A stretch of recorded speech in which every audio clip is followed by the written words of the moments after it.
11 de janeiro de 1985, o Brasil vai receber o maior festival de música realizado até então, no momento em que o rock and roll era grande sensação nas rádios. Mas o Rock in Rio também tinha uma outra missão: profissionalizar os festivais brasileiros que eram muito mal vistos no exterior. Era preciso trazer nomes de fora. E uma dessas bandas fez aquele que até hoje é considerado um dos maiores shows da história do Rock in Rio. E os bastidores desse show tiveram um Fred Mercury que quebrou o camarim, pediu pra gente como Ney Matogrosso sair do corredor, mas também teve um Brian May atencioso que deu autógrafos aos fãs e teve momentos inesquecíveis como o público cantando Love of My Life. Nesse vídeo eu conto os bastidores da vinda do Queen ao Brasil e de um dos maiores shows da história do festival.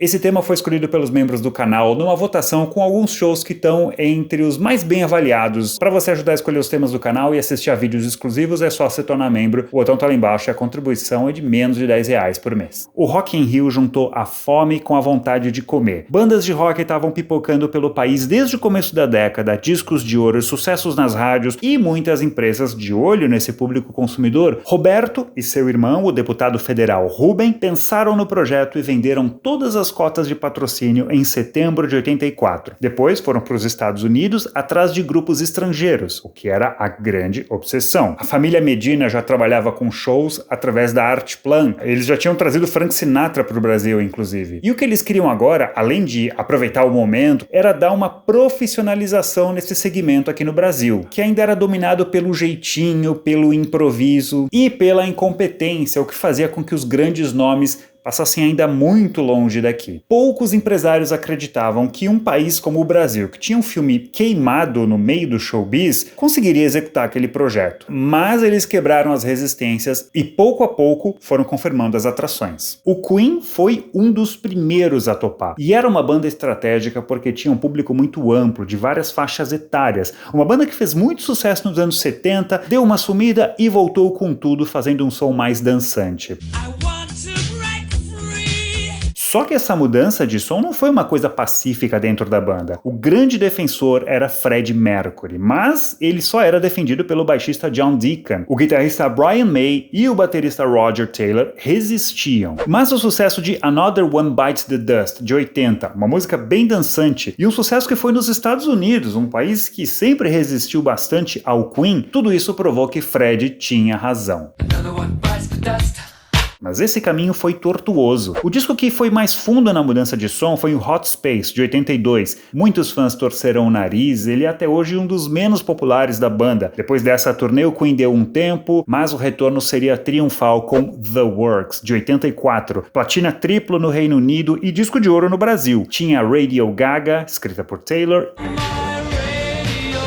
e I Want to Break Free, que provocou polêmica e foi alvo de homofobia por eles estarem vestidos de mulheres, e os americanos rejeitaram o disco. Mas, se fora dali o disco foi um estouro, a turnê começou com um problema. Eles tocaram na África do Sul, em outubro de 84, bem no Apartheid, o regime de segregação racial, e acabaram entrando por uma lista de artistas indesejados na ONU. Para trazer o Queen, Medina não foi direto no empresário deles, o Jim Beach. Antes ele procurou um cara que já tinha trazido o Queen em 81, Billy Bond, um argentino com uma larga história na música brasileira, tanto em cima dos palcos, mas principalmente como agenciador de shows. Medina então contratou o Billy para assessorar a equipe da Artplan, saber como negociar com os empresários do Queen, o que é que tem que ter no contrato, e Jim Beach também desconfiou do projeto. 300 mil pessoas era muito até para os Estados Unidos, mas Medina pediu uma ajuda ao Frank Sinatra, e o empresário do Queen assinou, o que empurrou outros gringos a fazerem o mesmo. Ele veio para o Brasil em dezembro de 84 para acertar os detalhes, mas o principal era visitar as obras da Cidade do Rock e ter certeza de que o festival ia acontecer. Ele disse na imprensa que o Queen queria ter voltado ao Brasil desde 81, mas a fama do país atrapalhava. O Brasil é provavelmente o último grande mercado do mundo ainda aberto a novas explorações, e todos sabem que o Rio tem a reputação de ser o centro musical do mundo, não no sentido comercial, mas da animação, tocar não só para muita gente, mas também para uma plateia estreia musical é o sonho de todo conjunto importante. Aí, a cidade do rock começou a sair em Jacarepaguá, ingressos sendo vendidos, imprensa dando cobertura, e os shows do Queen estavam marcados para os dias 11 e 15, sexta e terça. Só que uma semana antes, o segundo foi remarcado por dia 18, na outra sexta. O Queen tinha a missão de serem os headliners do primeiro dia. Não existe uma fonte oficial sobre o valor que foi pago ao Queen. Há duas versões, uma de que teriam sido 600 mil e outra de que foi 1,2 milhão de dólares. Mesmo reencontrando o sucesso, a banda vivia uma fase complicada internamente. O Fred dava mais ouvidos a pessoas de fora do que aos seus colegas. Tinha virado uma pessoa muito inflexível e desconfiada, e quando eles chegaram ao Rio, Fred já não falava mais pessoalmente com Taylor e May. Na manhã do dia 7, todos, menos o vocalista, desembarcaram no Galeão. Esta menina ficou chorando de felicidade. É que Fred morava em Munique, na Alemanha, e o voo dele atrasou por causa de uma tempestade de neve. O Fred chegou no dia seguinte e voou de primeira classe com seu segurança e acabou encontrando ali o David Coverdale, cantor do Whitesnake, uma banda que entrou de última hora no festival. A gente só ficou bebendo, risos. Foi uma viagem muito longa. Eu lembro que a gente estava na primeira classe, acho que da Lufthansa, estava vazio e tinha um serviço de bordo incrível. Quando a gente chegou no Rio, o chefe de polícia encontrou Fred e eu e nos escoltou para o controle de passaporte, o David contou recentemente ao G1. No desembarque, Fred estava com um chapéu de cowboy cheio de seguranças e não falou com os fãs. Nesse mesmo dia, à noite, aconteceu uma passagem de som e um pequeno público conseguiu ver a banda. Amin Kader foi o produtor responsável por acompanhar o Queen no Brasil e até hoje conta histórias muito interessantes. Uma delas é que quando o Fred tinha um recado para passar a Roger, eles não se falavam diretamente, nem na passagem de som. Era tipo assim, ele queria pedir pro Roger tocar de um determinado jeito, uma terceira pessoa vinha até ele falava com essa pessoa e ela ia lá atrás passar o recado pro baterista. A EMI brasileira organizou uma entrevista coletiva no dia 9, em que eles receberam os discos de ouro pelo The Works, e a entrevista começou com a seguinte pergunta de um repórter não identificado. Vocês se chamam as rainhas, que é a tradução de Queen, gravam músicas falando em desmunhecar. O que esse homossexualismo tem a ver com a vida real de vocês? O único que respondeu foi Taylor. Eu só posso responder por mim e dizer que sexualmente sou normal, casado, 2 filhos. Pelos outros não falo nada. Agora, gostei de usar roupa de mulher no vídeo da música Radio Gaga. E o repórter ainda rebateu. Mas é assim que se começa. E o Taylor não respondeu mais. O Fred com certeza ficou pé da vida com a resposta do colega. Não sei se por isso ou não, mas depois ele disse numa outra pergunta: a única coisa especial mesmo sou eu. As pessoas vão lá para me ver. É sempre assim. Nos odiamos e ninguém quer sair primeiro da banda para não dar ao outro o prazer de ficar livre. Uma ironia com algum fundo de verdade. A equipe do Queen ficou hospedada em 7 suítes no Copa Hotel. E o cara que ganhou o prêmio de gente fina, desceu para dar autógrafos, foi Brian May. Mesmo depois ele ter um resfriado. Garantiu que os fãs vão ter uma boa dose do rock espetáculo que tornou o Queen célebre. Mas a entrevista que ficou mais conhecida foi a que Fred deu para Glória Maria na Globo. Ela não resistiu a perguntar sobre sexualidade e quis saber se a Want to Break Free era dedicada à comunidade gay. The gay world. Essa não seria uma questão hoje em dia. Fred talvez diria algo como: olha, não é, mas bem que poderia ser, eu adoraria cantar para essa e qualquer outra comunidade que se sentir representada, mas eram outros tempos, ele sabia do preconceito e respondeu incomodado. No, not at all, not at all. To start off with, that song was written by John Deacon. Well, he's a very happily married man, you know, with about four children. I don't think where you got that. A resposta dele foi pro ar com essa tradução. E que apesar da tradução ser "eu quero desmunhecar", é mais um convite às pessoas se liberarem. Na Globo, a entrevista foi editada, mas tem uma versão bruta que dá pra ver no YouTube em que a Glória faz exatamente a mesma pergunta de novo, só que em português. É dedicada ao mundo gay. Não fica claro por que ela faz isso, mas me parece que é pra ter a pergunta gravada em língua portuguesa. Isso é uma coisa comum na televisão quando a entrevista não é em português. Você primeiro pergunta em inglês pro entrevistado e depois repete em português pra usar na edição. Só que você tem que explicar isso pro entrevistado. Dizer, olha, primeiro eu vou te perguntar em inglês, depois eu vou te perguntar em português, mas não precisa responder, tá? De qualquer modo, o que parece é que o Fred não reagiu muito bem. And I told you about that. See, I'm helping you out. Next question. Depois, na segunda pergunta, ele interrompeu. Has been the leader of the band. It's I'm not the difficult. leader of the band, by the way. No? O Fred pode até não ter gostado da entrevista, mas ele não perdeu o bom humor. We give a demonstration? Come here, I'll show you. Dia 11, então, começou o Rock in Rio. Não choveu, ao contrário do resto do festival. Quem abriu foi Ney Matogrosso, que já enfrentou vaias e pedradas dos metaleiros. Ele devolveu na própria performance, encarando o público. Deram coisas em mim, eu já mandei também tomar lá, entendeu? O Erasmo Carlos não teve o mesmo jogo de cintura, enfrentou pesadas vaias e ficou constrangido ao executar Gatinha Manhosa.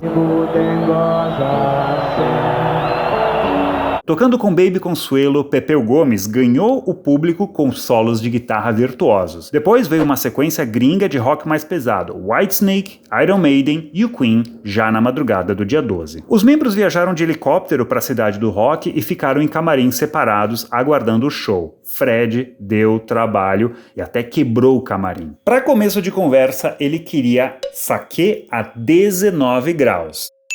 E chegando lá, a bebida estava aguardando na temperatura que ele queria. Só que aí o Fred cismou que não queria os artistas brasileiros no mesmo corredor quando ele passasse. E deu 5 minutos pro Amin tirar todos os desconhecidos do corredor. Era camarim assim, Erasmo e banda, Elba Ramalho e banda, e Ney Matogrosso e banda. E aqui atrás eram 6 camarins só pro Fred Mercury, que era o cantor da noite. Ele foi lá e explicou em voz alta: galera, seguinte, dá uma ajuda, o Fred Mercury tá aqui, ele quer que vocês saiam. Segundo o que o Amin conta, a Elba e o Ney Matogrosso resistiram, acharam que aquilo era uma afronta e também queriam ver o Fred Mercury de perto. E foi o tremendão que colocou panos quentes, falou: pessoal, vamos ajudar o cara aqui, desde que ele ganhasse uma garrafa de uísque. Aí eu dei, todos entraram, aí nisso que entraram, ele entrando, é todo mundo, bicha, bicha. Fred não sabia o que bicha significava. Perguntou ao Amin, que disse que era um elogio, mas o cantor sacou que não era, e entrando no camarim, decidiu quebrar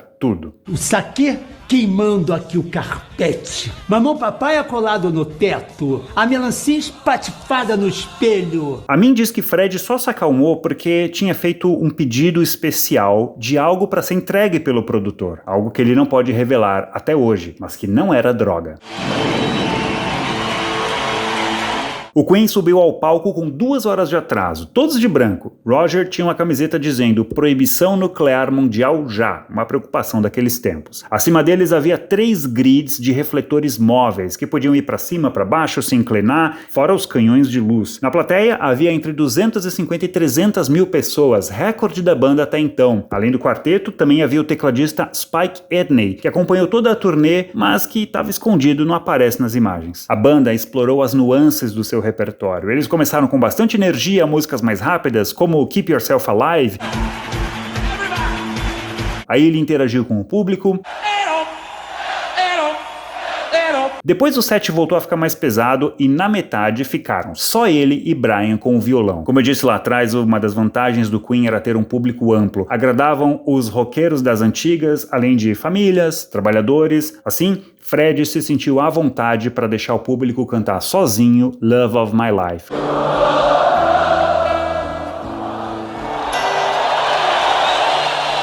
Ele nem entrou na música, só no segundo verso. O guitarrista depois fez um longo solo e só depois a banda volta para botar o show pra cima de novo. Na parte final foram vários hits. Em Bohemian Rhapsody eles tocaram a música inteira. A parte da ópera entrou gravada.